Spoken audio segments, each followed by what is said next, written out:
Comenzando un nuevo año, yo hace días que vengo pensando, hace tiempo en realidad, desde que me diagnosticaron con cáncer el año pasado, en el 2022, por supuesto uno se pone a meditar, ¿no?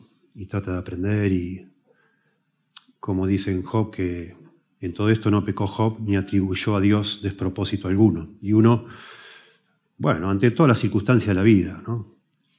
Cualquier desgracia que te pase, cualquier bendición, cualquier cosa que te cambie la vida, digamos, que vos sospechás que te va a cambiar la vida, es un momento apropiado para meditar cómo honrar a Dios, ¿no? Sea bueno, sea malo, lo que te está pasando, sea algo que deseabas o que no deseabas, la pregunta siempre es, bueno, ¿cómo me paro yo frente a esto de una manera que Dios sea honrado, que yo lo agrade, que lo complazca, digamos? Y esa fue mi gran meditación todos estos meses, tiempo, ya más de un año. Y también yo tratando de ver en qué sentido me iba a cambiar la cabeza todo esto. Porque de alguna manera me cambió la cabeza. La manera de pensar, ¿no? Y yo me animo a decir, y por eso preparé este sermón hoy, para comenzar el año pensando en estas cosas, que yo estoy creciendo espiritualmente muchísimo. Y yo creo que nunca en mi vida valoré tanto el gran mandamiento. El gran mandamiento, como le preguntan acá a Jesús en Marcos 12, lo mismo pasa en Mateo 22 y en Lucas 10. Y por supuesto está en Deuteronomio 6, que es donde nos vamos a anclar hoy, en Deuteronomio 6. Pero yo he encontrado las palabras el Shema, es en hebreo, Shema es oye Israel, Shema Israel, de Deuteronomio 6:4. En las palabras de este gran mandamiento he encontrado quizás la motivación más alta para vivir, para tratar de hacer cosas extraordinarias para Dios y de corazón, hacerlo todo de corazón, ¿no? Y quisiera yo animarles, queridos hermanos, a poner eso en el radar de ustedes, de su mente, de sus pensamientos, para que también usen de alguna forma el gran mandamiento como una gran motivación para amar a Dios, amar al Señor, al Salvador, vivir para Dios, para filtrar de alguna manera las motivaciones, las decisiones que tomamos. Todo el tiempo estamos tomando decisiones y hacerlo con esa motivación. ¿Sí? Yo ahora empiezo a ver todo con eso, o sea, lo veo presente todo el tiempo, en la vida de ustedes lo veo y me bendice tanto. Personas que están acá, bueno, familias que han dejado su país, que se han venido acá, y yo veo en eso un amor exagerado por Dios y me bendice. Y detrás de eso está este gran mandamiento, de amar a Dios con todo el corazón, con toda el alma y con todas las fuerzas. ¿Verdad? Personas que han tomado responsabilidad por sus papás, por sus familiares, de una manera que quizá no lo hubieran hecho antes, sin el Señor o sin madurez en el Señor. Y ahí está de nuevo una persona tratando de amar a Dios de manera, con una devoción extrema, ¿verdad? Personas que estamos sufriendo, porque a veces sufrimos, y siguen adelante. Y lo he visto en mi propia vida, cuando no estoy con todas las pilas, digamos así, no estoy con toda la energía, la verdad es que no. Y en vez de recurrir a calmantes que me dejan groggy y no puedo seguir estudiando, digo, bueno, me lo aguanto como un campeón y estudio. Y Dios me ayudará. Y siento que eso es amar a Dios con todas mis fuerzas, ¿verdad? Personas que de ustedes, Dios sabe, que no les gusta leer, les cuesta horrores leer y leen, igual leen, porque necesitan aprender, tienen sed de saber y honran a Dios y aman a Dios con toda su mente, ¿verdad? Cosas por el estilo. De eso que quiero hablar. Quiero explicar la palabra, pero explico al principio la aplicación de a dónde vamos a caminar y por qué un día como hoy hablamos de esto. Bueno, de pronto animarle yo y seguir animándome a mí a usar este gran mandamiento como una motivación. No legalista, como vamos a enseñar, sino una motivación, es una respuesta de amor a todo lo que Dios ha hecho por nosotros. Amar a Dios de todo corazón, ¿verdad? Porque nos damos cuenta que Él nos amó primero, eso es. Y noten cómo en este relato, elegí este relato, en los evangelios se usa 3 veces la Shemá, y vamos a estar estudiándolo en el Antiguo Testamento, pero elegí iniciar el sermón con este relato de Marcos, porque Marcos enumera 4, no 3 facultades humanas. Dice el corazón, el alma, las fuerzas y la mente. Y bueno, es Jesús el que lo dice, y eso tiene mucho valor, ¿verdad? Dice así, Marcos 12, 28. Acercándose uno de los escribas, que los había oído disputar y sabía que les había respondido bien, le preguntó. Perdón, la disputa anterior es sobre la resurrección con los saduceos. Este es un fariseo que es escriba también. ¿Cuál es el primer mandamiento de todos?, le preguntó. Mateo dice que le preguntó para tentarlo. ¿Cuál es el primer mandamiento de todos? No el número 1, sino el más importante de todos, el central. Jesús le respondió, el primer mandamiento de todos es, oye Israel, el Señor nuestro Dios, el Señor uno es.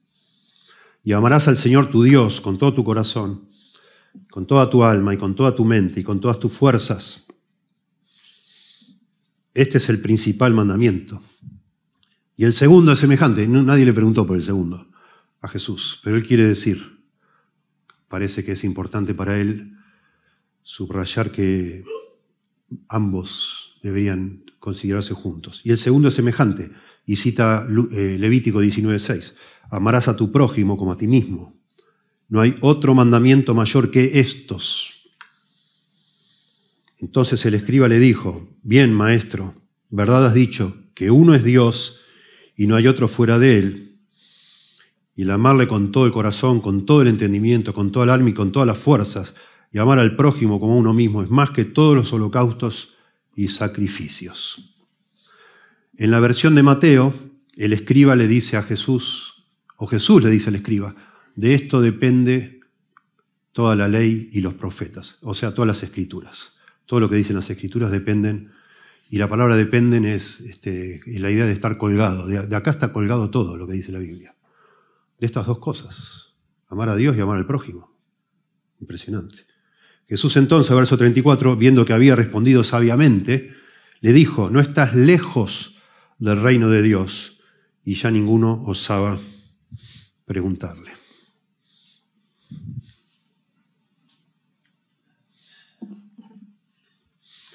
Es muy interesante cuando empezamos a investigar lo que discutían los rabinos, los judíos en la época de Jesús.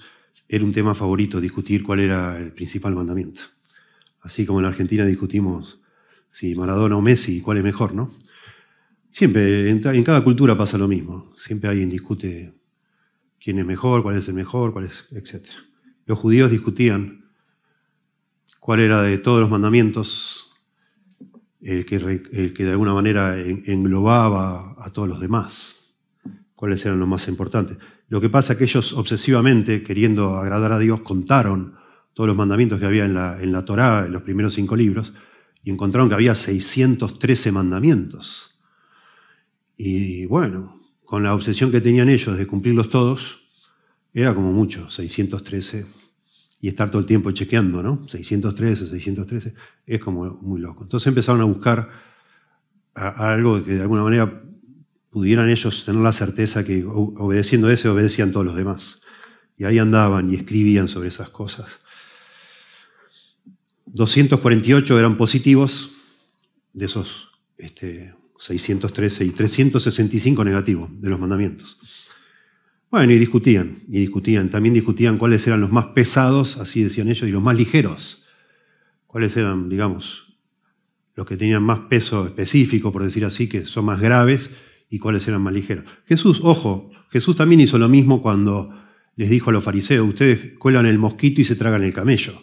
Como que por cumplir una reglamentación sobre diezmar la menta y el comino, dejaban de atender económicamente a los padres, que sería uno de los grandes mandamientos, honra a tu padre y a tu madre. Honrar en ese caso sería también ayudar económicamente. Y vos le decís, no, papá, no te puedo ayudar porque lo tengo que diezmar esto, no te lo puedo dar a vos.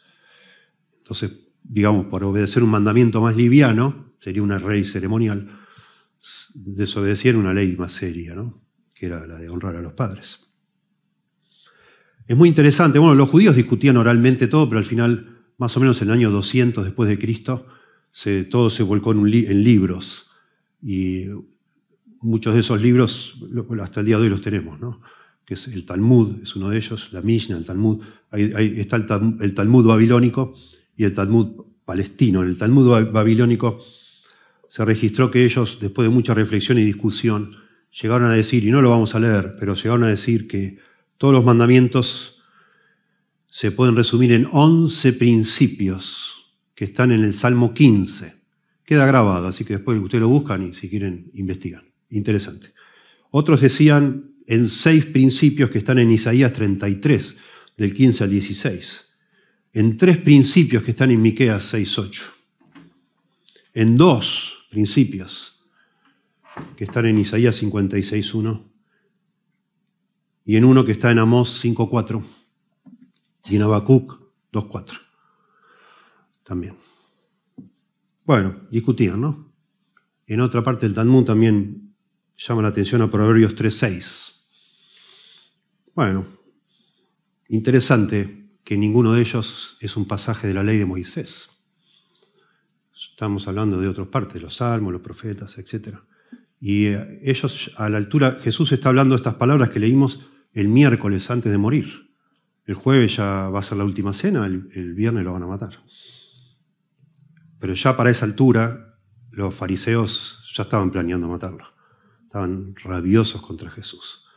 Y una de las sospechas que ellos tenían contra Jesús es que él no respetaba a Moisés. Que él no estaba cumpliendo la ley de Moisés ni pretendía cumplirla. Entonces, es muy interesante que Jesús les contesta con ninguno de estos versículos que ellos pensaban que englobaban de alguna manera toda la ley, sino con palabras de Moisés. Porque los dos que cita Jesús, uno es Deuteronomio 6, 4 al 5 y el otro Levítico 19, 6, son palabras de la Torá de Moisés. Es muy interesante eso. Lo estaban probando a Jesús, a ver qué decía. Había tanta discusión que era imposible que la respuesta de Jesús complazca a todos. Así lo pensaban ellos. Por eso vieron en esta pregunta relativamente sencilla, inofensiva, comparadas con otras que le habían hecho. Ellos pensaban que se iba armando un escándalo. Y no, al contrario. Nombró la ley de Moisés y nombró realmente lo que es el gran mandamiento de toda la Biblia. Amarás al Señor tu Dios con toda tu fuerza, con todo tu corazón, con toda tu alma y con toda tu fuerza. Ese es el Shema. Tan importante es que hasta el día de hoy los judíos que son de cumplir la ley o tratar de cumplirla, lo recitan 2 veces al día, el Shema, hasta el día de hoy. Muy interesante. Y entonces vamos a Deuteronomio 6, que así lo analizamos. Me gusta más analizarlo en hebreo, porque ahí es el original, digamos. Aquí hay una traducción. Después vamos a volver a citar Marcos, porque esto obviamente está escrito en griego y no se puede traducir todo literalmente de un idioma al otro. Y por eso en Deuteronomio dice una cosa y acá dice otra, como acabamos de leer. Acá agrega la palabra mente, con toda tu mente, acá y en otras partes del Nuevo Testamento o de los Evangelios. Pero en hebreo no dice mente, porque los hebreos no tenían categoría para mente. Eso estaba incluido en el corazón. La palabra lev o levab en hebreo, que es corazón, incluye la mente y los pensamientos. En griego no, había que distinguir ambos. Por eso también quise leer para... Bueno, quiero explicar varias cosas, porque es tan importante esto. Me parece muy necesario que lo entendamos. Dice en Deuteronomio 6, versos 4 y 5. Oye Israel, Jehová vuestro Dios, nuestro Dios, Jehová uno es. Ahí hay una declaración, ¿verdad? Y ahora viene el mandamiento. Y amarás a Jehová tu Dios de todo tu corazón y de toda tu alma y con todas tus fuerzas. Esta es la gran declaración de fe del pueblo judío, es lo que es el Shema. Amarás al Señor tu Dios con todo tu corazón, con toda tu alma, con todas tus fuerzas. Y la primera parte, ¿no? Oye Israel, Jehová nuestro Dios, Jehová uno es. Y primero tenemos que decir que el más grande de los mandamientos, está de alguna forma establecido por revelación de Dios. no es un invento, no surgió del consenso de una discusión, sino de Dios mismo que habla.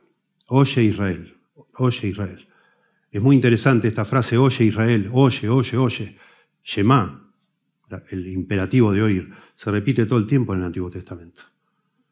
Porque el pueblo de Dios es un pueblo que tenía que oír para obedecer, eso es lo que significa oye. Oír es tomar nota, es oír, pero implica que lo que estás oyendo lo haces. Si vos escuchás lo que dice Dios y no lo haces, es que no oíste nada, no prestaste atención. La religión verdadera, la que enseñó Dios por medio del pueblo judío y luego del cristianismo, es una religión que está basada en oír verdades. Dicen los teólogos preposicionales, o sea, cosas que se hablan, que tienen sentido. No está basada nuestra religión en mitos, no está basado en ceremonias, está basado en oír. Por eso el centro de nuestros servicios es una predicación. Nosotros tenemos que oír. Israel tenía que oír, nosotros tenemos que oír. No surge de emociones, cosas que a vos te pasaron, que soñaste, que viste. No es así la religión de Dios, del verdadero Dios. Está basada en oír, en prestar atención. Lo que Dios dice, no lo que a mí se me ocurre. Y yo digo que Dios me dijo. No es así. De esa forma de entender la religión surgen todo tipo de herejías y errores. No te tomes tan en serio, como si vos dentro tuyo tuvieras la capacidad de generar revelaciones. No la tenemos. Nuestro corazón es engañoso, demasiado engañoso.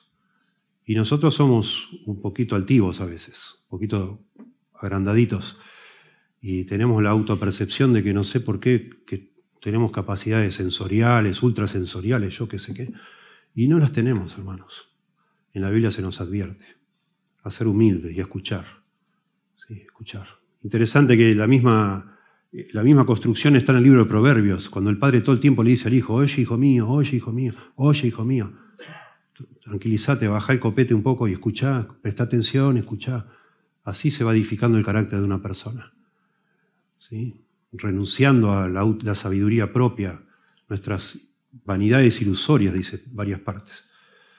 Sueños vanidosos, que es cosas que porque a mí me parece, porque mi Dios, me decía un compañero mío, tu Dios manda gente al infierno, mi Dios no. Le digo, bueno, no importa, tu Dios, mi Dios.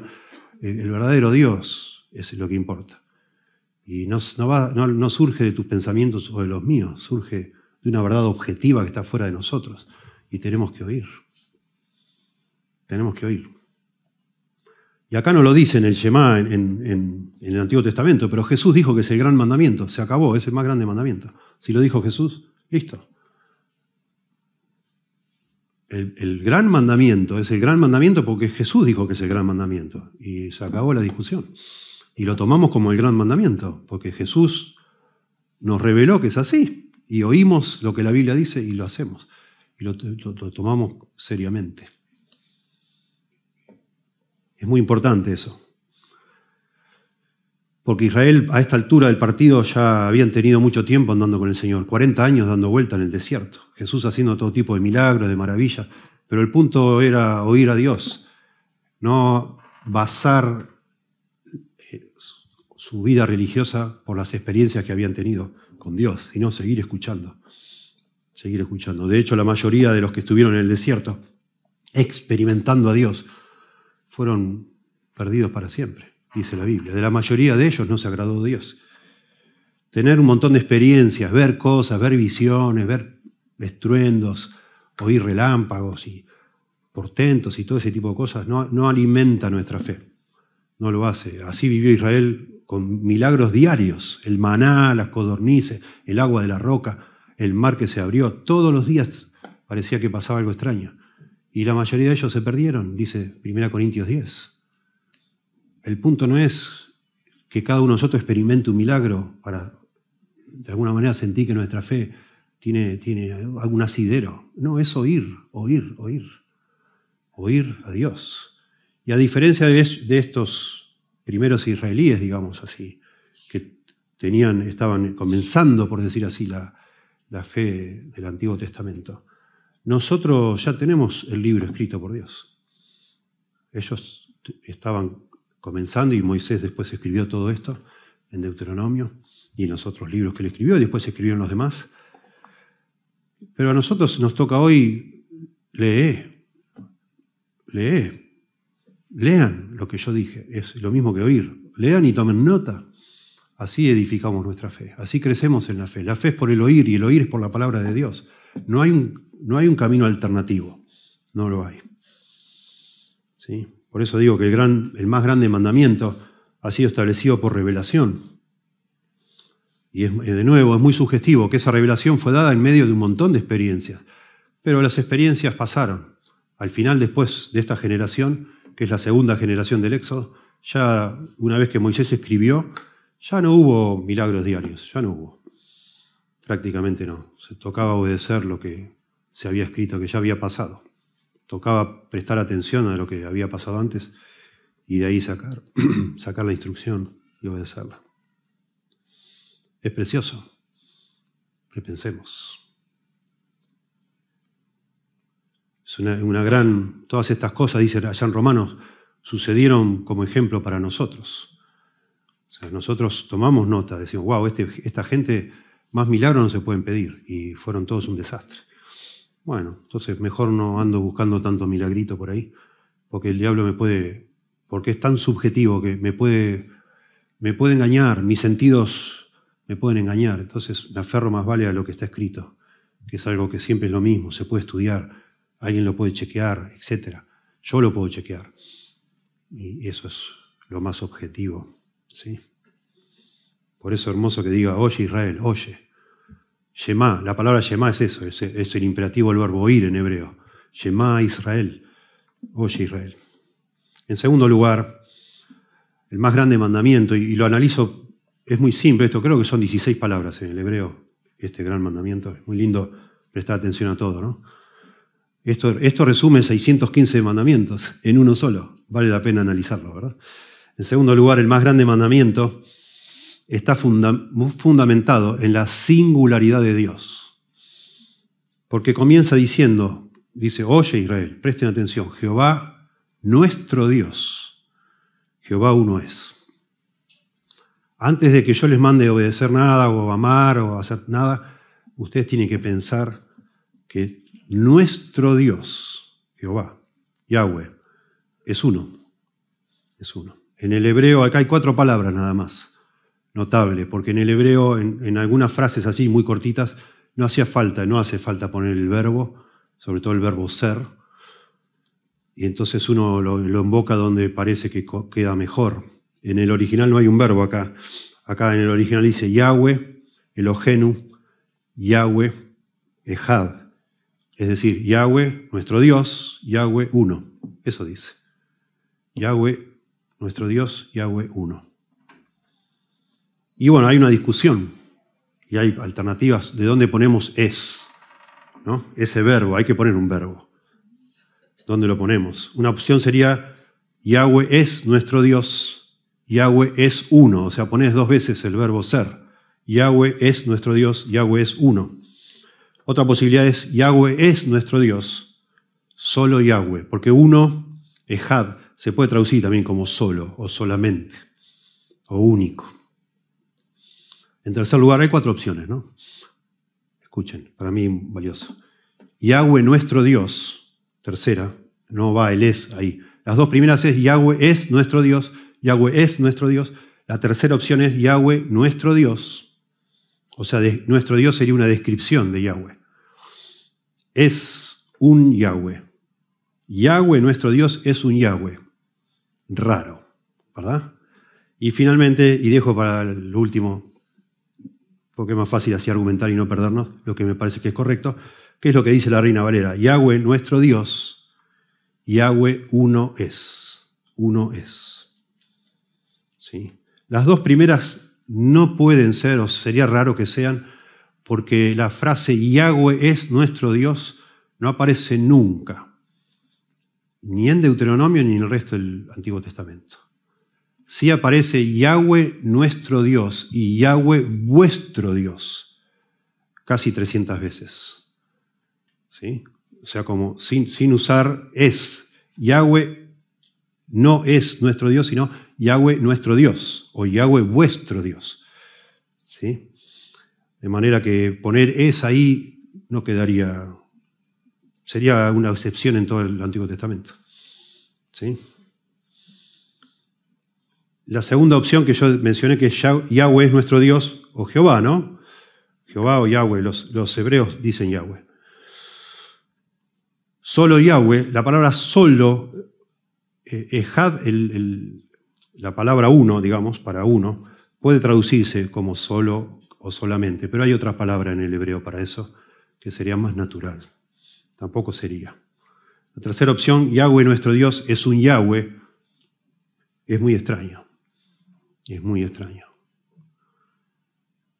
Hasta deja la puerta abierta como para una herejía, ¿no? Como sería el Señor nuestro Dios. Vieron que hay Biblias que traducen el Señor, con mayúscula todo. El Señor nuestro Dios es un Señor, que hay más que uno. Medio raro, ¿no? De manera que, bueno, muchos... lo cierto, y pongo estas 4 opciones porque sí hace años he investigado las 4 y hay un montón de traducciones en inglés, sobre todo, que van mostrando cualquiera de estas 4, no solo una. Y la última, que es la de nuestras Biblias, lo que habla es que Yahweh, nuestro Dios, le dice al pueblo de Israel, es uno. Yahweh es uno. Yahweh, nuestro Dios, Yahweh, uno es. Y esto es muy interesante porque el escritor Moisés, con la revelación de Dios, quiere subrayar que Dios es único. Habla de la unicidad de Dios, en el sentido de que Dios, tanto internamente, digamos así, nunca tiene conflictos consigo mismo. Dios no dice una cosa y después dice otra y cambia. Dios es uno, siempre es el mismo, su voluntad es la misma, sus deseos son el mismo, ¿sí? Su amor es el mismo, Dios es uno. Y eso habla de la unicidad de Dios. Pero también la forma que está puesta esta frase puede llamar la atención por el contexto de Deuteronomio, por la idolatría, por el primer mandamiento que hablaba de no adorar dioses ajenos. Puede estar hablando de la singularidad de Dios. Dios es uno, es único. No hay nadie como Yahweh. ¿Sí? Es muy interesante, el Antiguo Testamento no habla del monoteísmo así como una filosofía, habla de que hay un solo Dios, pero es un Dios con nombre y apellido, digamos. Yahweh es el único Dios que hay. ¿Sí? Yahweh es uno, es único, no hay nadie como Él. Es totalmente único. Solo Él, Yahweh, es Dios, los demás no son dioses, en el sentido de creadores del universo. Son dioses con minúscula para la gente que los reconoce como tal, digamos, que suplantan al verdadero Dios con lo que sea, ¿no? Hace años acá alguien en Lobos que venía a esta iglesia, yo creo que está con el Señor ya, pero un día estaba yo en su taller y me dijo, mira esta piedra, esa piedra que tengo ahí, yo la encontré, un día fui a pescar y la encontré y la lavé, le puse aceite, todo y me la puse ahí. Y le daba vergüenza decirme, pero yo le atribuí poderes a esa piedra. Y lo tomé como si fuera, no sé, que me daba suerte y le hablaba a la piedra y le pedía cosas. Así como nos muestra en el Antiguo Testamento, ¿no? El hombre que cocina con un pedazo de leña, con otro pedazo se calienta y con un pedazo que le queda lo hace su Dios. Bueno, en un sentido, digamos, si buscáramos en un diccionario, a lo mejor estaría en una de las tantas significados de la palabra Dios, estaría esa, digamos. Es un Dios, bueno, con minúscula, pero no es el creador del universo, no lo es. No es el Dios que liberó al pueblo judío de la esclavitud, no es un Dios personal, no es el único Dios. Yahweh es el único Dios. Eso es lo que dice acá. Y eso es muy importante para lo que sigue, porque este Dios que es único, que es singular, no hay nadie como Él, no hay nadie igual a Él, y es singular también en el sentido que Él estableció, inició una relación con un pueblo llamado Israel. Es que exista un único Dios y que ese único Dios se haya manifestado de una manera particular al pueblo de Israel, exige una respuesta, demanda una respuesta. Y esa respuesta es que lo tenemos que amar con todo el corazón, con toda la alma y con todas las fuerzas. No podemos los seres creados por Dios ser ignorantes a ese Dios, indiferentes, como si Él no existiera. No podemos. Es una falta grave y es la falta que todos los seres humanos, de alguna manera u otra, cometemos. Ser indiferentes al que nos creó, al que nos da la vida, al que nos sostiene. Y ese es el punto acá del Shema. Por eso empieza diciendo así. De la misma manera, no sé si alguna vez lo notaron, cuando uno lee la lista de los 10 mandamientos, tanto en Éxodo como en Deuteronomio 5, antes de dar los 10 mandamientos, hace una declaración similar. Noten acá que estamos en Deuteronomio 5. Noten 5.4. Perdón, 5.6. Yo soy Jehová tu Dios, que te saqué de tierra de Egipto, de casa de servidumbre. Y entonces empiezan los 10 mandamientos. Antes de declarar algo que el hombre tiene que hacer porque Dios le dice que lo haga, primero dice lo que Dios hizo por el hombre, o por el pueblo de Israel concretamente. Siempre es así. En el Nuevo Testamento se nos dice que nosotros amamos a Dios porque Él nos amó primero. Así es el patrón en la Biblia. Yo no hago nada para Dios hasta que entiendo lo que Dios hizo primero por mí. Se le va a pedir al pueblo de Israel y a nosotros, todos los creyentes, verdaderos creyentes, genuinos creyentes a lo largo de la historia, que amemos a Dios con todo nuestro ser, pero primero tenemos que entender que Dios, el único Dios que existe es Yahweh. Y es único, y es singular. Y entonces sí, como respuesta a lo que Dios es y hace e hizo por nosotros, entonces lo amamos. No lo amamos a Dios para que Él nos dé un premio y entonces Él nos ame a nosotros. No, nunca fue así. Nunca va a ser así. Nosotros primero tenemos que comprender quién es Dios. Y cuando comprendemos y nos sorprendemos y nos maravillamos por la singularidad de Dios, entonces eso empieza a producir amor en nuestro corazón. Una respuesta genuina, auténtica, sincera a Dios, que se refleja en un amor extraordinario por Dios. Y que crece en la medida que crecemos en esa relación con ese Dios único que es Jehová. ¿Sí? Muy importante entender esto. Cuando Dios dice esto al pueblo de Israel, ya había hecho un pacto con el pueblo de Israel. Es su pueblo. Oye Israel, Jehová nuestro Dios, Jehová uno es. Ya hay una historia previa. No es que de la nada Dios agarra a una persona por cualquier lado y le pide que lo ame. Primero la persona tiene que entender cómo Dios lo amó y qué tanto hizo Dios por él. Y entonces sí, nuestra respuesta genuina, sincera y la única apropiada es amar a Dios con todo nuestro ser. Una vez que abrazamos, por decir así, todo lo que Dios primero es y hizo por nosotros. Ese es el orden. Dios es único, es único. Y el pueblo de Israel lo sabía, ya lo había experimentado. Esta segunda generación de israelitas de sobra sabían que este Dios era asombroso. Cómo lo sacó de Egipto, cómo lo llevó por el desierto sin que le faltara nada, cómo cruzaron el mar, etcétera, etcétera. Todo el tiempo evidencias tras evidencias de que este Dios era único. Aún las plagas en Egipto, que supuestamente los dioses de egipcios pudieron replicar alguna de ellas, pero no todas, que fue como una especie de contención entre distintos dioses, digamos, ¿no? El Dios de Israel y el Dios de los egipcios. No pudo ninguno de los dioses, porque tenían varios egipcios, no pudo ganarle, por decir así, al Dios de Israel. Y ellos lo sabían, lo habían visto. Y de manera que cuando escuchaban Jehová uno es, decían, oh sí, claro que es único. Ya lo habían hasta cantado, después que en Hechos 15, después que cruzan el Mar Rojo, ellos hacen una canción y el tema de la canción que hace Moisés es que Dios es único, que no hay nadie como Dios.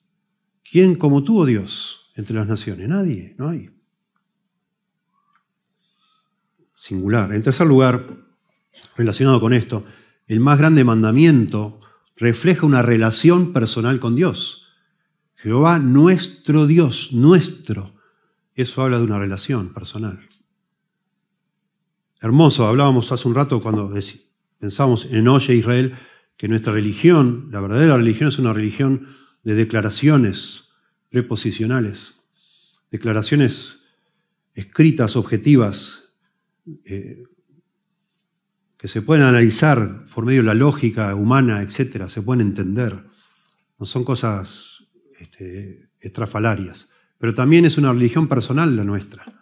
Nosotros decimos que hemos recibido a Dios como nuestro Salvador personal, decimos. Y está bien dicho, porque es lo que es. Y el pueblo de Israel también podía decirlo, porque habían hecho un pacto con Dios. Por eso ahora ese Dios era nuestro Dios. El Dios que creó todo el universo era también el Dios de Israel, porque Dios se acercó de manera particular, eligiendo un pueblo y haciendo una relación personal con ese pueblo, preparando a ese pueblo para que sea, lo sabemos, un reino de sacerdotes, para que a través de ese pueblo llegara el Evangelio a todo el mundo. Cosa que no sucedió. Pero bueno, de alguna manera sí sucedió por medio de Jesucristo y sus apóstoles, que eran miembros de ese pueblo, ¿no? Pero el pueblo en sí se sintió tan orgulloso espiritualmente que se sintieron mejores que todos y no usaron de alguna manera ese privilegio como una responsabilidad para llevar al verdadero Dios a todo el mundo. No lo hicieron. Y el ejemplo hermoso o triste, trágico, lo vemos en el libro de Jonás, ¿no? Jonás no quiso ir a predicar a un pueblo de sanguinarios sin conversa, no quiso ir. Pero ese era el plan de Dios. Acá habla de un pacto, Jehová nuestro Dios. Hay un pacto que lo inició Dios. Dios los buscó, Dios eligió a Abraham por medio de los descendientes de Abraham, tuvo misericordia, fue leal a las palabras de su pacto, etcétera, que fue ratificado varias veces. Y a pesar de la dureza del corazón de esta gente, aún Dios siguió siendo el Dios de ellos. Como vemos en Éxodo 33, 34. Después de haber ellos armado un becerro de oro, habiendo hecho un pecado, una traición atroz, aún así Dios siguió siendo su Dios. Bueno, no tenemos que... Nosotros no somos Israel, pero no tenemos que pasar por alto que muchas cosas que le pasaron a Israel son un ejemplo para nosotros. Es precioso de pensar. Y cuanto más, dice Jesús, cuando esa mujer le derramó perfume en los pies y le enjuagó los pies, Simón el fariseo dice, uy, si supiera Jesús quién le está lavando los pies, es una prostituta. Y Jesús dice, te voy a hacer una pregunta, Simón, ¿quién ama más? Vos decís, ¿alguien que se le perdonó mucho pecado o poco pecado? No, muchos. Y sí, esta mujer estaba súper agradecida y por eso me ama más. ¿Sí? Y de alguna manera ver toda la ingratitud del pueblo de Israel a lo largo de toda su historia también explica que llegado a este punto, segunda generación, a punto de entrar a la tierra prometida y ya con la advertencia que Dios le dice a Moisés, cuando estén en esas casas que no construyeron, comiendo de comida que no plantaron, etcétera, con animales que no criaron, se van a apartar de mí. Se van a apartar de mí. Pero muy interesante porque a estas personas que Dios les manda que lo amen de todo corazón, Dios ya les ha perdonado, pero montones de maldades. Y eso debe producir amor en nuestro corazón. Yo, como dije al principio, yo estoy tratando de amar más a Dios en mi vida. Estoy tratando de ver todas las dificultades que me suceden como oportunidades para mostrar más amor a Dios. Pero hay que decirlo correctamente y con claridad. Eso es porque ya Dios me salvó. Ya me perdonó un montón de pecados. Y me va a perdonar los pecados que siga cometiendo, porque Él es mi Salvador. Y entonces lo que está pasando en realidad es que yo, y así debe ser con cada cristiano genuino, yo estoy tratando de amar más a Dios, lo cual es casi un sinónimo de obedecer a Dios, solo porque Dios me amó primero. Estoy agradecido. La obra de Cristo en la cruz me ha volado la cabeza. Me ha impactado y te tiene que impactar a vos y a todos los cristianos de tal manera que yo quiero vivir para Dios. Lo quiero complacer con todas las formas posibles, ¿no? Por eso este gran mandamiento está basado o refleja una relación personal con Dios. Si no existe esa relación es todo legalismo puro. Es algo inalcanzable. Y los judíos así hicieron. No podían cumplir los 613 mandamientos. Buscaron a ver si había algún resumen para ver si lo cumplían, y en realidad tampoco lo podían cumplir. Ninguno de estos resúmenes que les mencioné no pueden cumplirlo. Y al final terminaron escribiendo sus propias tradiciones, así las podían cumplir. Fueron rebajando y simplificando. Y así pasa cuando no se entiende bien, cuando no se pone en primer lugar la gracia de Dios. A lo mejor usted lo ha vivido en otra iglesia.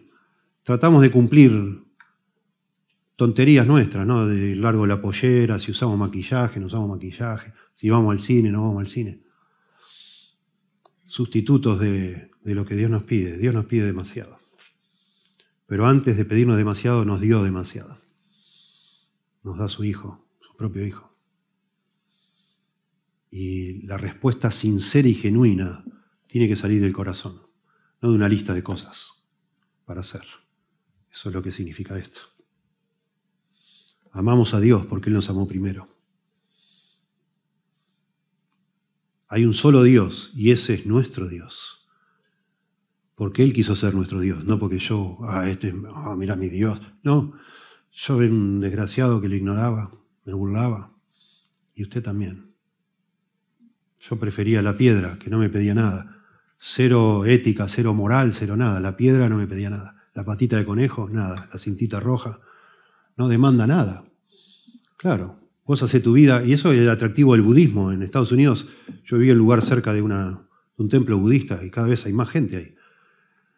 Porque vos practicás tu espiritualidad, pero ese Dios no te pide nada. Podés hacer tu vida moralmente desastrosa y vos igual tenés tu Dios. Cero condenación, cero culpa, todo está bien. Todo es positivo. Un Dios inventado a nuestra medida, ¿verdad?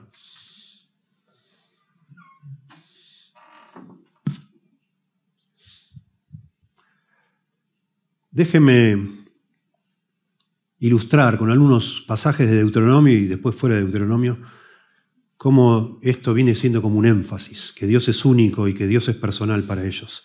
Dice Deuteronomio 3:24, Señor Jehová, tú has comenzado a mostrar a tu siervo tu grandeza y tu mano poderosa, porque ¿qué Dios hay en el cielo ni en la tierra que haga obras y proezas como las tuyas? Tú eres único, Señor. Deuteronomio 4:35, a ti te fue mostrado para que supieses, dice Moisés, son sermones de Deuteronomio, dice el pueblo, a ti, pueblo de Israel, te fue mostrado para que supieses que Jehová es Dios y no hay otro fuera de él. 4:39 de Deuteronomio, aprende pues hoy y reflexiona en tu corazón que Jehová es Dios arriba en el cielo y abajo en la tierra y no hay otro, singularidad de Dios, no hay otro. Terminando el libro de Deuteronomio, capítulo 32, verso 39, dice Moisés, ved ahora que yo soy, habla Dios, ¿no? Primera persona, y no hay dioses conmigo. Yo hago morir y yo hago vivir. Yo hiero y yo sano, y no hay quien pueda librar de mi mano. Soy único, hago lo que quiero en todos lados. En Éxodo 15 les decía, después de cruzar el Mar Rojo, Moisés hace una canción, un salmo de alabanza, y dice, ¿quién como tú, oh Jehová? Entre los dioses. ¿Quién como tú, magnífico en santidad, terrible en maravillosas hazañas, hacedor de prodigios? ¿Quién? Eres único, Señor. No hay nadie como tú. Interesante porque, de nuevo, una declaración de singularidad basada en una experiencia que acaban de vivir, que es cruzar el Mar Rojo. Les voló la cabeza a todos. Dice, ¿qué es esto? ¿Cómo es esto? Imagínense ustedes. Ver a los carros de Faraón ahí, los soldados ahogándose todos, y vos caminando por el seco, ahí no tiene sentido. Y correctamente le atribuyen a Dios. ¿Cómo es esto, Señor? Tú eres maravilloso. Terrible en maravillosas hazañas, hacedor de prodigios. Salmo 18:31, reflexiones, ¿no?, del pasado en el libro de los Salmos. Porque ¿quién es Dios sino solo Jehová? La Shemá. ¿Y qué roca hay fuera de nuestro Dios? No hay. Eso de la roca es una referencia a Deuteronomio 32 también. Muy interesante cuando Jesús habla con este escriba, que recién leímos en Marcos 12, el escriba le dice a Jesús, bien has dicho, ¿no? Y empieza como a recitar en sus palabras y habla de la singularidad de Dios. Porque el escriba dice, entonces el escriba le dijo, bien maestro, verdad has dicho que uno es Dios y no hay otro fuera de él. Muy interesante porque está interpretando lo que sería el Shema, esto de uno es, no hay otro fuera de él, es singular, es extraordinario, es único. Es lo que es. Y todo reforzado otra vez por medio de las experiencias, de todo el que vemos en el Antiguo Testamento. Después va a llegar la cruz, y bueno, eso ya es. Si el Mar Rojo te voló la cabeza, bueno, la cruz te tiene que explotar el corazón y todo, ¿no? Porque no tiene sentido, en una forma de decir, ¿no? Una cosa increíble, impresionante. Que Dios haya dejado el cielo para venir a morir en una cruz. Bueno, ya, ¿qué se puede pedir más asombroso, no? Nada. En cuarto lugar, son 5 puntos. En cuarto lugar, el más grande mandamiento expresa una completa devoción a Dios. Eso es lo que significa. Y amarás al Señor tu Dios con todo tu corazón, con toda tu alma y con todas tus fuerzas. Es una completa devoción. Una completa devoción. Lo podemos decir así. Podríamos decir una completa lealtad. Me parece que es más devoción, dedicación, si se quiere. Un amor absoluto, total. Fíjense que dice todo, todo, todo. Todo tu corazón, toda tu alma y todas tus fuerzas. Completo, total, exclusivo. Totalmente sincero, podríamos decir también. Genuino.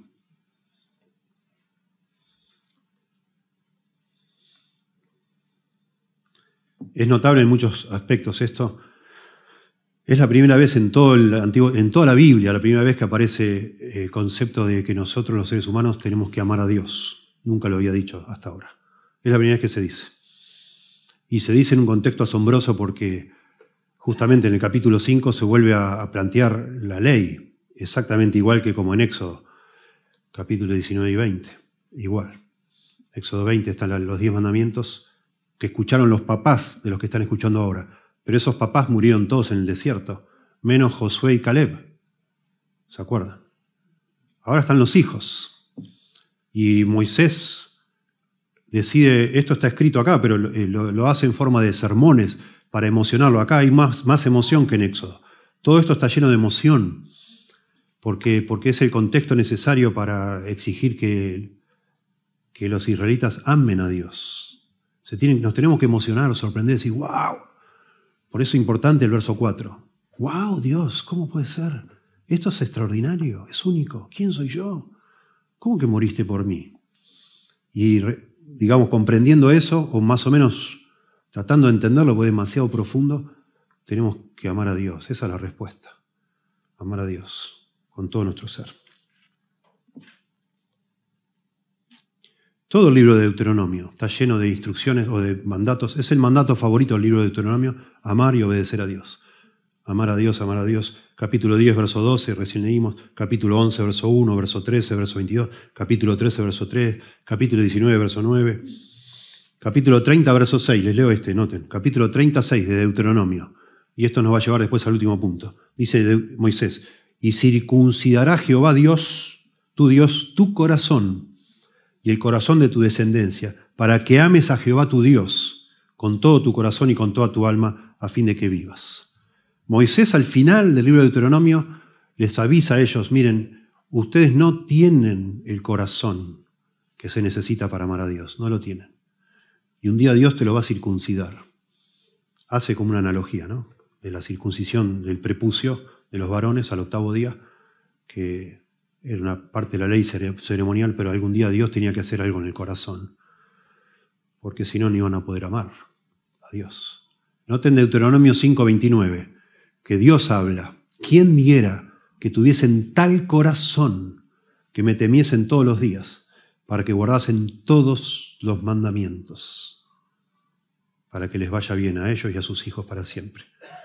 Si no tenemos un corazón que Dios nos da, un nuevo corazón, no podemos hacer eso. No podemos obedecer a Dios, no podemos amar a Dios. No podemos. Acá algunos de los que estamos acá sentados hemos recibido ese nuevo corazón, a otros no. Y todo lo que estoy hablando es imposible que lo practiques. No vas a amar a Dios, porque todavía no experimentaste el amor de Dios en tu vida en el sentido de se te hayan abierto los ojos para ver todo lo que Dios hizo por vos. Y hayas, de alguna manera, te hayas apropiado de eso por la fe. Porque lo que hizo Dios al morir en la cruz fue pagar por tu pecado, comprar tu perdón. Hasta que no te sepas perdonado por Dios, por gracia, no va a surgir ese amor a Dios. El amor a Dios es una respuesta a lo que Dios ha hecho. Y así se explica en el libro de Deuteronomio. Se manda a amar, se manda a amar, se manda a amar, se manda a amar, pero casi al final dice, bueno, Dios, o le dice Moisés al pueblo, ¿no? Este pueblo no tiene el corazón que necesita para amarte. Y algún día Dios se lo va a dar. Y eso se llama el nuevo pacto, que es por medio de Jesús, llegó a venir.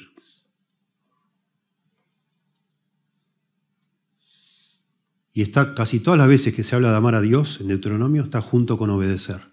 Amar y obedecer, amar y obedecer. Y si bien no son sinónimos, la manera que nosotros bajamos esto a la tierra de manera concreta es que yo, ¿cómo sé yo si amo a Dios? Bueno, porque le hago caso. Le hago caso. Más quiero amar a Dios, más caso le tengo que hacer. Más tiene que ser Él genuinamente el centro de mi vida. Y eso es lo que significa todo tu corazón, toda tu alma, toda tu mente, todas tus fuerzas. El que sea el centro de todo lo que yo hago y pienso, y tengo, y soy. Eso es amar a Dios.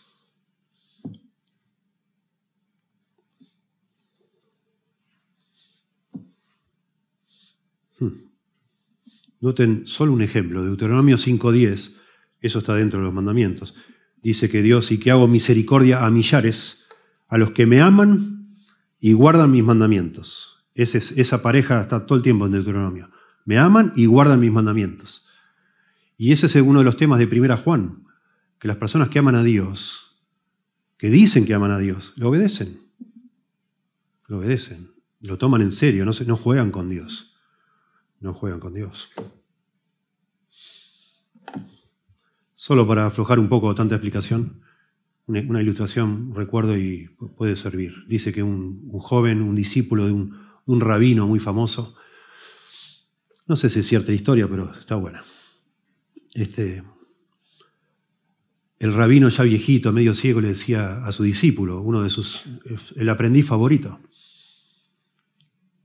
El muchacho emocionado, ¿no? Un día ya lo veía tan viejito y un hombre íntegro, consistente toda su vida.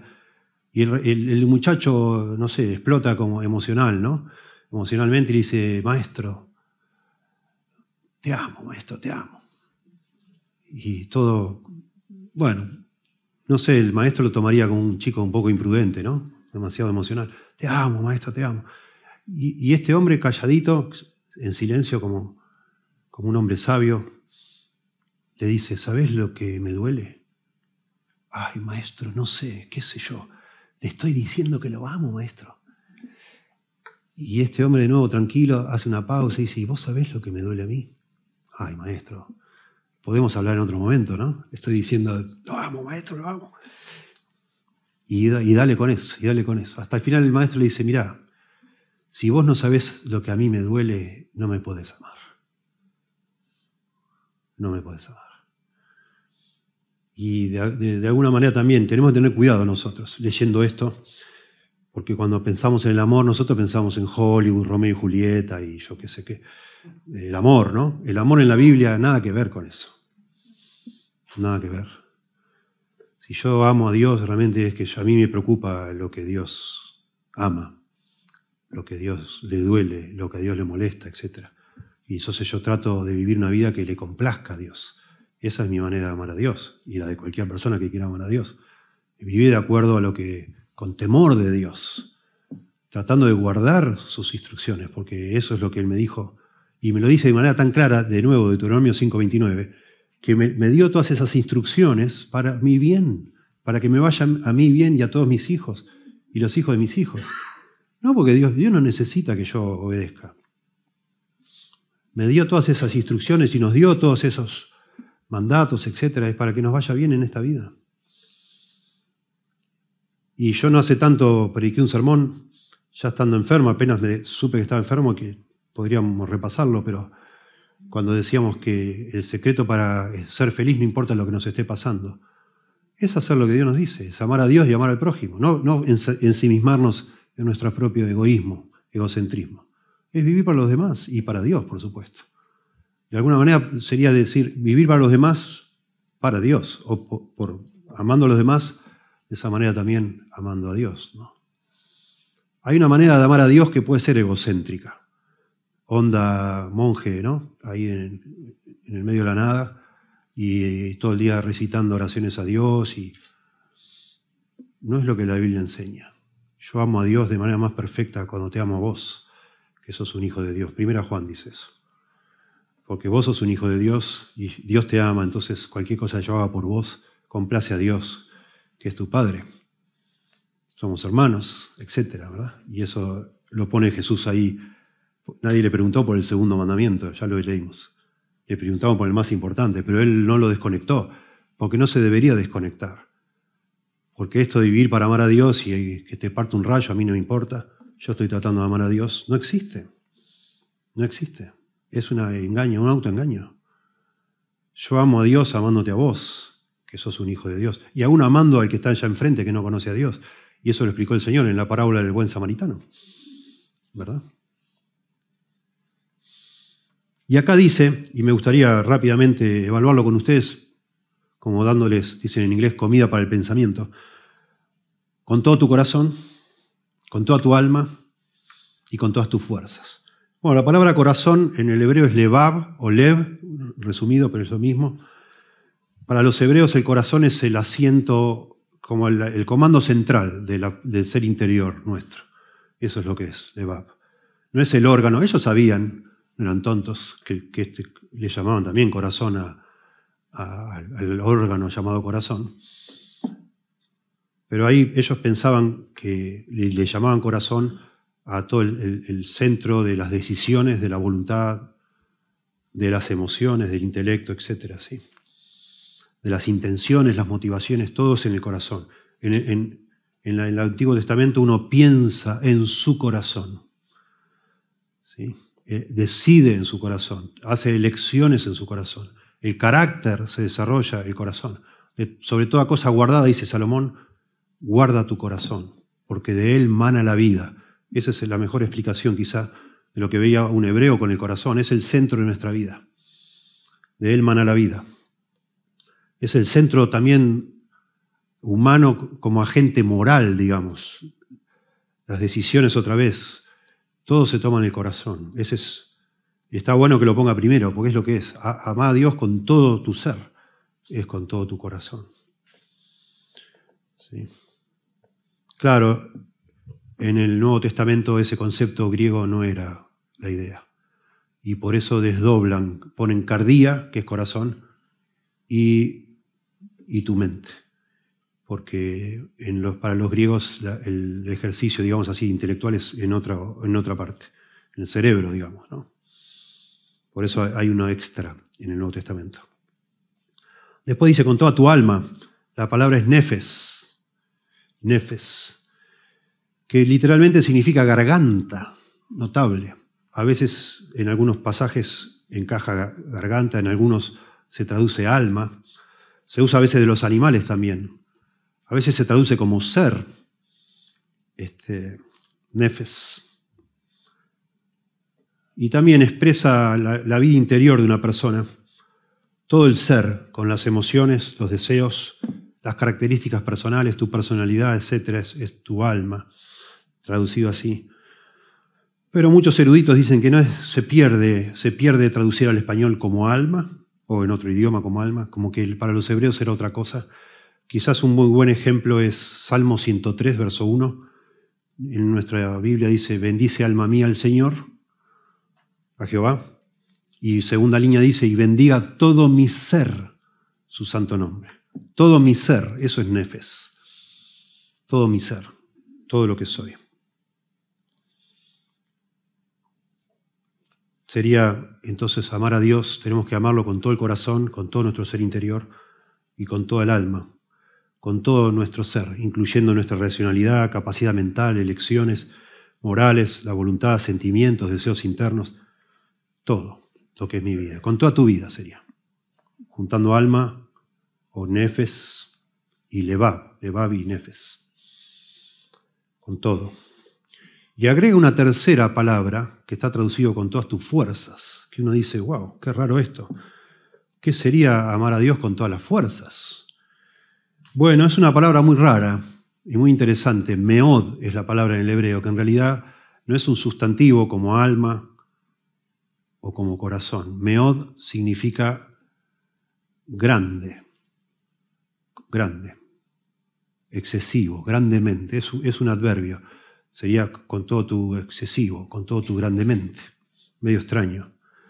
Se usa muchísimo esta palabra en el Antiguo Testamento. Por ejemplo, cuando va allá en Génesis, el diluvio, cuando van las aguas van aumentando, dice que las aguas se vuelven meod poderosas. Meod poderosas, o sea, extremadamente poderosas es la idea. Cuando Caín se menciona que estaba enojado con su hermano en Génesis 4, dice que él estaba meod enojado. Muy enojado. Meod enojado. Se puede traducir muy, pero es raro, ¿no? Amarás al Señor tu Dios con todo tu corazón, con toda tu alma y con todo tu muy. Es muy raro. Cuando Saúl se convirtió en rey de Israel, allá en 1 Samuel 11, dice que estaba meod feliz, o sea, muy feliz, grandemente feliz. O sea, meod es muy esto o muy aquello, o mucho aquello, ¿verdad? A veces en la Biblia, en el hebreo, para enfatizar se usa dos veces, para agrandar, digamos así, como para subrayar algo. Dice, allá en Génesis 30:43, ¿se acuerdan de Jacob que empezó a tener ovejas, camellos, siervos, empezó a prosperar demasiado? Y dice que se volvió muy próspero. Dice allá en Génesis 30:43, meod, próspero, dice. Tremendo, muy próspero. Cuando los espías volvieron de la tierra prometida, Números 14, dice que lo que vieron en la tierra prometida era meod, buena. Números 14:7. O sea que no es solo fuerza, como traduce el Deuteronomio 6:5. No es solo fuerza. Bueno, casi todos traducen fuerza. En nuestras Biblias, en inglés pasa lo mismo, fuerza, con toda tu fuerza. Jesús citó como fuerza, también lo leímos recién. Citó el Shema con la palabra fuerza, con toda tu fuerza. Así lo tradujeron en el griego, con toda tu dunamis, fuerza. Interesante, porque nosotros podemos recurrir a otra literatura antigua, judía antigua, y sobre todo hay toda una serie de libros llamados el Talmud, los Targúmenes, el Targum, que es la traducción del hebreo antiguo al arameo. Y ahí ponen la palabra riquezas para meod, con todas tus riquezas. Literalmente sería con todo tu corazón, toda tu alma y toda tu muchez, con todo lo mucho que tengas o que seas. Bueno, los hebreos antiguos, los judíos antiguos, lo interpretaron como riquezas. Quizás relacionado con el tema de fuerzas. La palabra puede significar mucho en el sentido de capacidades, y eso sería la idea de fuerza, pero mucho también en cuanto a recursos que uno tiene. Ahí sería riquezas, posesiones. Es interesante. Un escritor judío dice que en las cuevas de Qumran, en algunos escritos que ellos tenían, la secta ahí que se había aislado y adoraba a Dios, y aparte de conservar la Biblia tenían sus escritos, usaban meod para hablar de riquezas. De manera que podemos pensar que la idea aquí es con todo tu corazón, toda tu alma, o sea, todo tu ser y todas tus posesiones. Todo lo que sos y todo lo que tenés. Con eso tenemos que amar a Dios. Todo, 3 veces todo. De una manera exclusiva. De una manera exagerada. Eso es lo que es. Entregándote completamente, con todo tu corazón, con toda tu alma y con todo lo que seas que tengas. Amar a Dios. Eso es lo que se nos pide. Notablemente, solo una persona en la Biblia dice que amó a Dios así. Yo nunca había notado eso. El rey Josías, ¿se acuerdan en 2 Reyes, capítulo 23? Josías es el rey jovencito que es educado por unos sacerdotes. Llegó al trono siendo muy niño. Y cuando es grande, un poco más grande, manda limpiar el templo y ordenar cosas. Y cuando vio en el templo que había rollos de la ley que no los había leído y los lee y se da cuenta que nunca hacía, pero años que nadie obedecía eso, ni celebraban la Pascua ni nada. Mandó a celebrar la Pascua, mandó a obedecer todo lo que decían esos rollos. Bueno, se dice, cuando se hace como un resumen de su vida, se dice que este rey, Josías, dice 2 Reyes 23, 25, no hubo otro rey antes de él que se convirtiese a Jehová de todo su corazón, de toda su alma y de todas sus fuerzas, meod, conforme a toda la ley de Moisés, ni después de él nació otro igual. Fue el único rey que se dice que realmente con todo lo que tenía amó a Dios, convirtiéndose y haciendo que lo que Dios decía se aplique, se obedezca. Qué precioso. Yo creo, y volviendo a nosotros, que estos conceptos son sumamente valiosos para pensar en nuestra relación con Dios, de manera práctica. De nuevo, no es un concurso, el Señor ya nos salvó, a los que somos salvos, fue Él, hizo todo, no agregamos nada, ni un 0,1% agregamos a nuestra salvación. Pero en la Biblia se nos enseña que si somos realmente salvos, eso nos impacta de tal manera que queremos vivir para Dios. Y eso agrada a Dios, complace a Dios. Y bueno, pienso que es muy lindo y necesario que analicemos, así como los judíos veían 613 mandamientos, les parecía casi inabarcable. Qué lindo algo tan simple como un versículo que es bastante cortito. Amarás al Señor tu Dios con todo tu corazón, con toda tu alma y con todas tus fuerzas. O como está en el Nuevo Testamento, y con toda tu mente.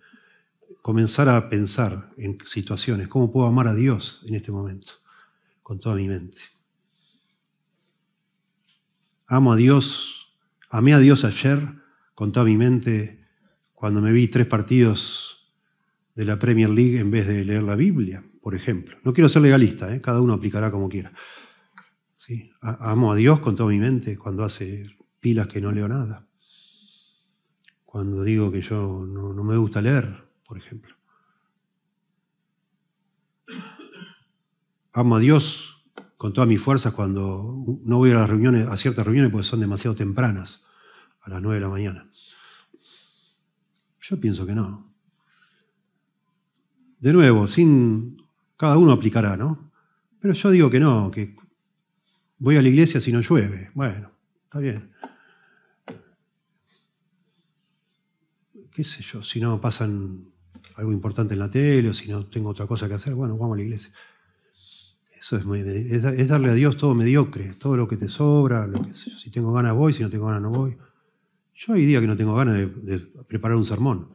No soy la medida ni quiero serlo, pero digo, de nuevo, poniéndolo en estos términos, tratando de crecer espiritualmente, yo digo, bueno, vamos a hacerlo de corazón, para el Señor, Él se lo merece. El Señor tampoco quería ir a la cruz, porque Él dijo, si es posible pasa de mí esta copa, pero hágase tu voluntad, no la mía. Y fue a la cruz por nosotros. A mí me motiva, y lo quería compartir así, en un tono humilde, no es una belleza lo que es esta iglesia y cómo es, pero al final tanta libertad nos tiene que asustar, ¿no? Digo yo. Y a algún punto movilizarnos para decir, bueno, yo quiero amar a Dios, yo quiero llegar al cielo y que el Señor, recibir un abrazo del Señor y que me diga, bien hecho, buen siervo y fiel. Y no que digamos, todo feliz porque conocí que el Señor murió por mí y recibí la salvación, pero después vivir una vida completamente centrada en mí mismo, es una vida malgastada, súper malgastada. Una vida que se vive para Dios es una vida donde se ama de manera extravagante a Dios, con todas las implicaciones que eso tenga y que vos vayas analizando en tu vida si eso aplica o no se aplica, cómo lo aplicás, ¿no? Se me ocurre. Yo tengo que usar todos mis poderes al máximo, ¿verdad? Dios me dio bastante inteligencia, bastante, y la quiero usar para Dios. Cuando recién me convertí estaba enamorado del Señor y memorizaba versículos y me emocionaban los versículos. Hace rato que no memorizo nada. memorizar versículos, no para de nuevo alardear, pero porque amo la palabra de Dios. Eso es amar a Dios también, con toda mi mente, ¿verdad? Caminar la segunda milla, como dicen en inglés, con vos, cuando me necesitas, es amar a Dios con todas mis fuerzas, ¿verdad? Etcétera. Hacer lo que es correcto porque Dios lo pide es amar a Dios, sin excusas, etcétera. Ustedes pueden pensar 1000 formas de aplicar esto, ¿verdad? Ser un excelente trabajador y no hacer lo mínimo necesario porque es lo que Dios te dio. Dios no te llamó al púlpito. Bueno, ¿cómo servís a Dios vos? Siendo el mejor carpintero que jamás los vecinos tuyos conocieron. De corazón, haciendo las cosas bien, ¿viste? Etcétera, ¿no? Etcétera. Siendo la mejor madre posible, fiel para Dios. Eso es amar a Dios, ¿verdad? Y finalmente, hermanos, hace una hora que empecé, el más grande mandamiento demuestra la incapacidad humana de complacer a Dios. Es muy interesante que Jesucristo usa el Shema o la Shema, lo usa tanto en Mateo como en Marcos como en Lucas. En Mateo y Marcos es la misma ocasión, después que Jesús confronta a los saduceos sobre la resurrección, el día miércoles antes de la cruz. Bueno, los fariseos, en vez de mandar un emisario, personalmente van ahí y uno de ellos, que era escriba, dice, lo probó a Jesús para ver, ¿no? Si lo agarraban en algo y se ganaba de alguna manera el desprecio del pueblo, contestando mal, y lo prueba preguntándole sobre el gran mandamiento, el principal de todos. Ya lo leímos en Marcos, podrían leer en casa ustedes en Mateo, capítulo 22, creo que el verso 34 en adelante, hasta el 40 está lo mismo. Pero hay una tercera mención, que es en Lucas 10, y ahí es distinto el contexto. Es un hombre que se le acerca a Jesús y le dice, Maestro, ¿qué debo hacer para heredar la vida eterna? Se los leo yo. Lucas 10, 25 al 37. He aquí un intérprete de la ley se levantó y dijo, para probarle, Maestro, ¿haciendo qué cosa heredaré la vida eterna? Y Jesús le dijo, ¿qué está escrito en la ley? ¿Cómo lees? Aquel respondiendo dijo, amarás al Señor tu Dios con todo tu corazón y con toda tu alma y con todas tus fuerzas y con toda tu mente. 4, agrega mente ahí. Y a tu prójimo como a ti mismo. Y le dijo Jesús, bien has respondido, haz esto y vivirás. Le dice al hombre, bueno, hacelo y listo. Si vos lográs hacer esto, sos salvo, por tu cuenta, digamos, no por Jesús ni por la cruz. Pero él, queriendo justificarse, a sí mismo dijo a Jesús, ¿y quién es mi prójimo? O sea, el hombre se ve que ya había tratado de hacer eso y no pudo. Y no pudo. Y ninguno de nosotros podemos. Si no nacemos de nuevo, si Dios no nos da ese corazón, como dice Deuteronomio 30, no podemos. Y la mejor forma de saber si vos, o yo, o alguno que algún día escuche esto, si sos tan bueno como para ir al cielo, es que trates vos de ser bueno con todas tus fuerzas y vas a ver qué malo que sos. Te vas a dar cuenta. Tratá de todas tus fuerzas tratá de amar a Dios con todas tus fuerzas, por tu cuenta, digamos, sin la ayuda de Dios. No vas a poder. No vas a poder. Y Jesús ahí empieza a contar la parábola del buen samaritano. Y nadie puede salvarse por sí mismo. Y si todo lo que pide Dios de nosotros se resume en estos 2 mandamientos, amar a Dios con todas tus fuerzas, toda tu mente, todo tu corazón, y al prójimo como a ti mismo, y trata de obedecer esas 2 cositas solas, vas a ver que no podés. Yo ni a mi esposa puedo amar como a mí mismo. Y es el prójimo que más quiero, digamos, el más cercano. Prójimo es próximo. Mi más próximo es mi esposa. Y no, hace años, me acuerdo y lo uso siempre como ilustración, estaba mi esposa, yo sentí que estaba bajando cosas pesadas del auto, ahora no puedo ayudarte, lo siento. Pero yo me hice el tonto y no bajé nunca a ayudar nada. Me hice el tonto, total ella fuerza tiene y la va a poder. Cosas tan simples, tan sutiles, que nos muestran que nosotros en realidad no podemos. No podemos cumplir eso todo el tiempo. Estamos perdidos. Necesitamos primero conocer a Dios tener una relación personal con Él. Y entonces sí, esto empieza como a crecer en nuestro corazón, un deseo de corresponderle. Y enseguida nos damos cuenta que a Dios no lo podemos corresponder con cualquier cosita. No. Le hago un dibujito. Lindo los dibujitos que te hacen los nenes cuando uno cumple años y todo, lindo, lindo, hermoso. Pero bueno, pero uno, no sé, digo, Mónica, gracias por la cartita, todo, pero ¿qué onda?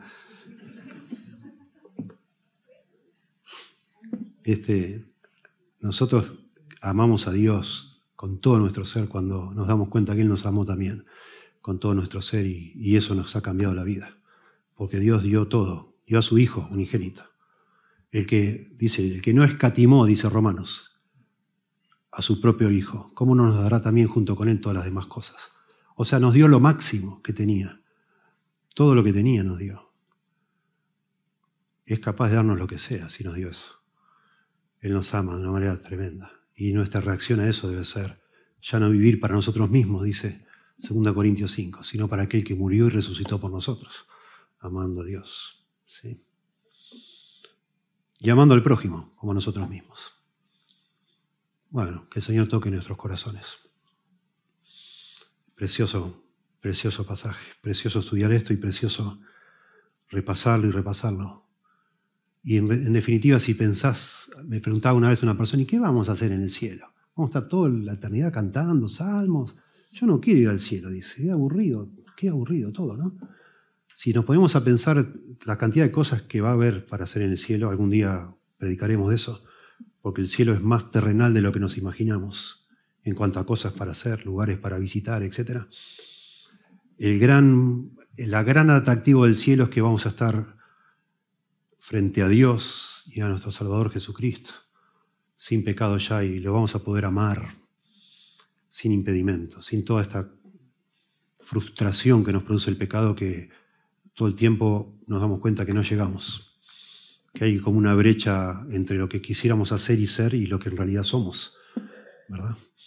Y eso es lo más hermoso del cielo, poder amar a Dios, verlo al Señor que murió por nosotros y expresarle amor, nuestro amor eterno. Gracias, Señor, por tu palabra. Gracias, Señor, por este gran mandamiento que, en definitiva, al tratarse de amor, más que mandamiento a secas, como que lo tenemos que obedecer sí o sí, como a veces decimos, ufa, tengo que amar a Dios. En realidad, solo es posible obedecerlo si de corazón hemos sido tocados por tu amor y hemos sido asombrados por tu persona, por tu singularidad, y entonces nace en nuestro corazón el deseo de corresponderte, haciéndote el centro de nuestras vidas, de todo lo que somos y tenemos, Señor. Te pedimos que nos ayudes a madurar espiritualmente, a dejar que el trono lo ocupes solo tú, Señor. Que tú seas el centro, el amo, el Señor, el dueño de todo. Y que nos ayudes a tomar cada día la cruz para morir a nosotros mismos y vivir para ti, Señor. Para que no seamos el centro de nada, sino que tú lo seas, y eso también implique el amar a los demás, Señor, para de esa forma amarte a ti. Te damos gracias, Señor. Los que necesitan tomar nota para darse cuenta de su debilidad, de su incapacidad para venir a Cristo y verlo como un Salvador, también te rogamos que tú les hables, Señor, por favor. Te damos gracias, te adoramos en el nombre de Jesús. Amén.